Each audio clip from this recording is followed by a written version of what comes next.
PV Sindhu ఈ పేరుకి ప్రత్యేకమైన ఇంట్రడక్షన్ అక్కర్లేదు. హైదరాబాద్ నుండి ఇండియా తరపున బ్యాడ్మింటన్ ను రిప్రజెంట్ చేస్తూ ఎన్నో అద్భుతమైన విజయాలను సొంతం చేసుకుని ఎంతో మందిని స్పోర్ట్స్ వైపుకు ఇన్స్పైర్ చేసింది. ఒలింపిక్లో 2 మెడల్ సొంతం చేసుకున్న మొదటి ఇండియన్గా చరిత్ర నెలకొల్పింది. ఈ మధ్య గేమ్లో అయిన ఇంజురీస్ వల్ల వెనకబడినప్పటికీ మళ్ళీ స్ట్రాంగ్ కంబ్యాక్ ఇవ్వడానికి సిద్ధమవుతుంది. రీసెంట్గా వైజాగ్లో PV Sindhu sports academy start చేయడానికి శంకుస్థాపన కూడా చేసింది. పివి సింధు త్వరలోనే పెళ్లి పెట్టలేకపోతుందన్న విషయాన్ని ఆమె తండ్రి పివి రమణ వెల్లడించారు. హైదరాబాద్కు చెందిన వెంకటదత్త సాయితో పివి సింధు పెళ్లి జరగనుందంట. వరుడు దత్తసాయి పొసిడెక్స్ టెక్నాలజీ సంస్థ ఎగ్జిక్యూటివ్ డైరెక్టర్గా వ్యవహరిస్తున్నారు. అయితే వీరిద్దరిది పెద్దలకు తెరిచిన వివాహమట. వధూవరుల కుటుంబాలకు ఇదివరకే పరిచయం ఉందట. తాజా పరిణయంతో ఇరు కుటుంబాలు బంధువులు కానున్నారు. అయితే ఇరు కుటుంబాలు కలిసి నెల క్రితమే పెళ్లి ముహూర్తం ఖరారు చేశారట.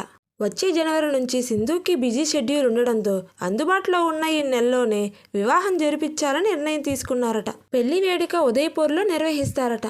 ఈ నెల 24న హైదరాబాద్లో రిసెప్షన్ ఏర్పాటు చేసి పెళ్లికి ముందు జరిగే కార్యక్రమాలన్నీ ఈ నెల 20 నుంచి జరుగుతాయని పివి సింధు తండ్రి రమణ వెల్లడించారు.